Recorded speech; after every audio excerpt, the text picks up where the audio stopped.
Why would an airline deliberately schedule a 12-hour flight to leave at midnight? Think about it.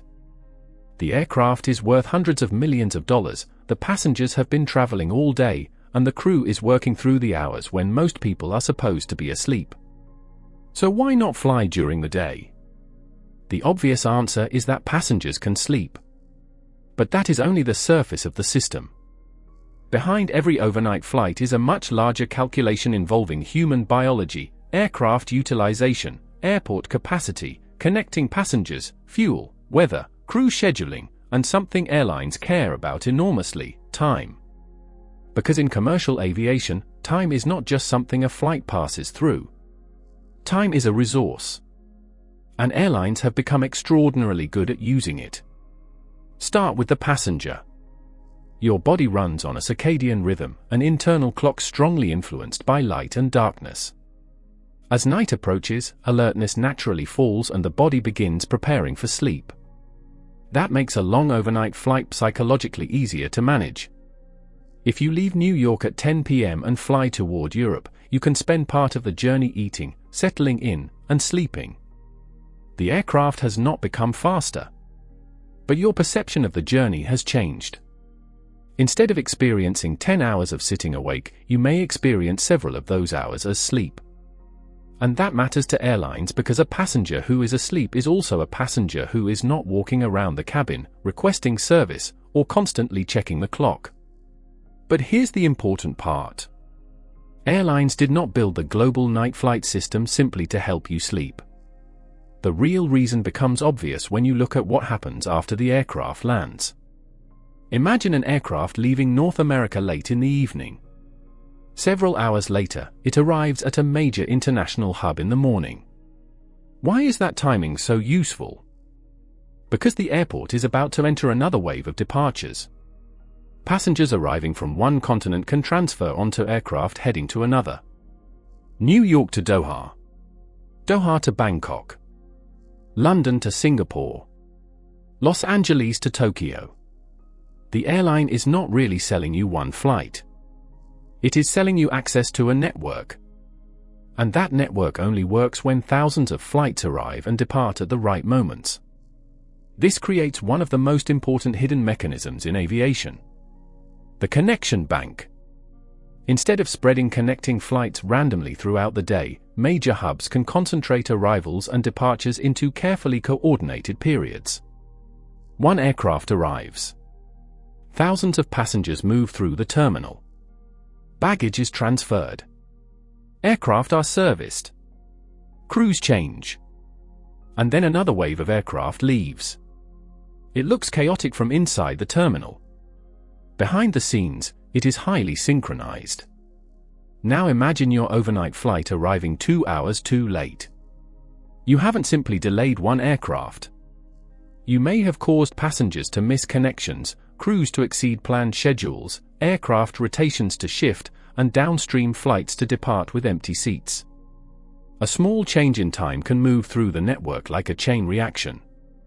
That's why the departure time on your boarding pass is much more important than it looks. There is also the aircraft itself. A commercial jet is an extremely expensive asset, but it earns revenue primarily when it is flying.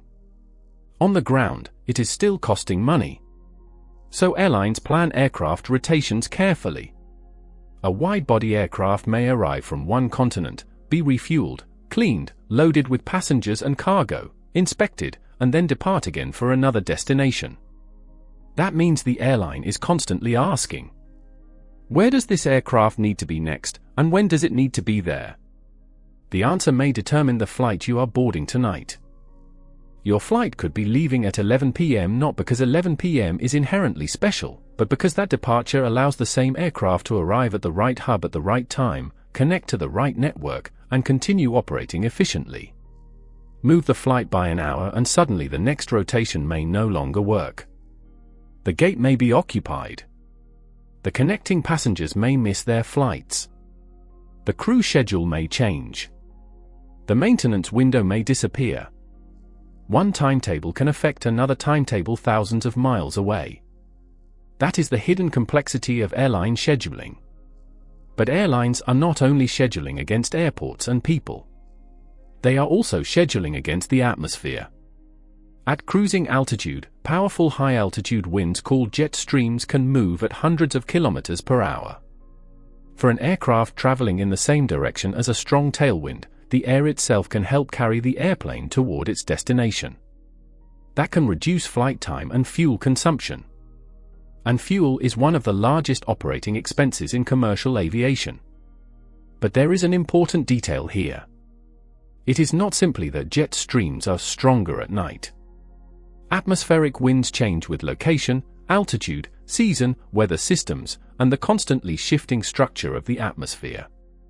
Airlines use forecasts to determine which routes and altitudes are most efficient. So the real advantage is not darkness. It is timing. If the aircraft schedule, wind conditions, airport availability, and connection network all line up, the airline has an opportunity to save time and fuel while keeping the aircraft moving through the system. And that leads to an even bigger question. Why not simply run everything during the day? A major airport is essentially a giant resource allocation machine. Runways have limited capacity. Gates are limited.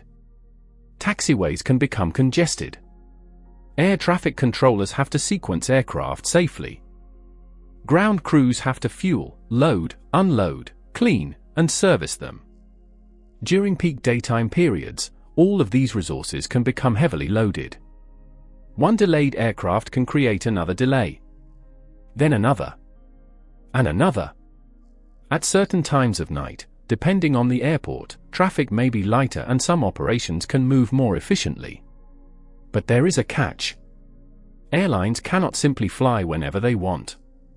Some airports have strict nighttime noise restrictions or curfews. Staffing levels change. Gates have schedules. Connecting banks have fixed windows. So the airline is solving a giant optimization problem. Find a departure time that works for the aircraft, the airport, the passengers, the crew, the connections, the weather, and the destination. There may be thousands of possible times.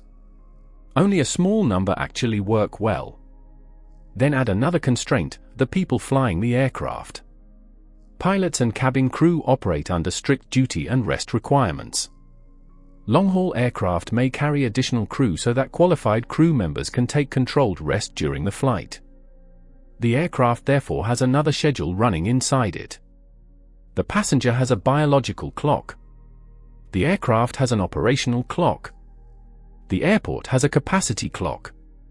The connection network has a timing clock. The crew has a duty and rest clock. And the airline has to make all of them agree. That is why airline scheduling is much closer to engineering optimization than simply choosing a convenient departure time. Now the pieces start to connect. A night departure can allow passengers to sleep during a large portion of the journey. It can place a long-haul arrival into a useful morning connection window. It can fit the aircraft into a carefully planned rotation. It can avoid some periods of intense airport congestion.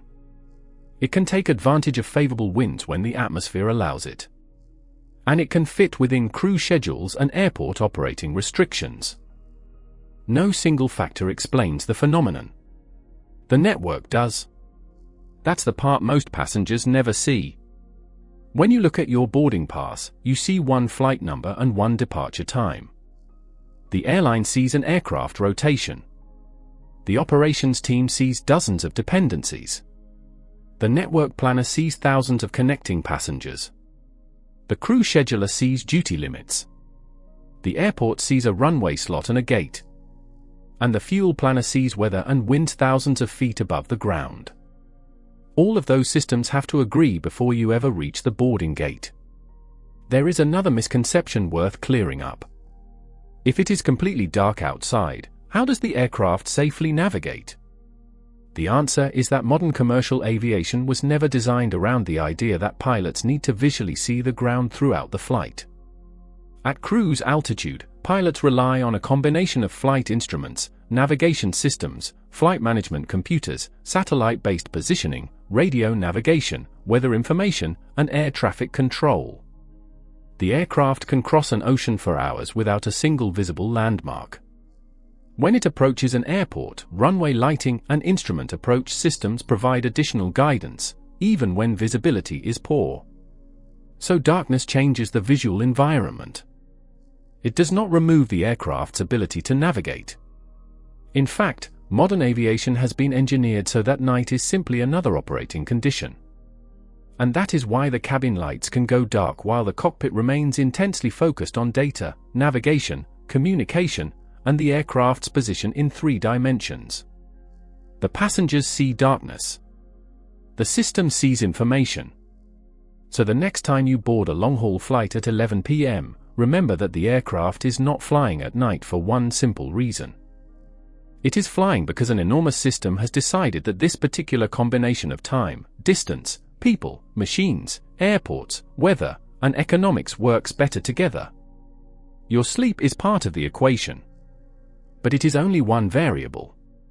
The real reason airlines schedule so many long-haul flights through the night is that aviation is a global network, and networks depend on synchronization.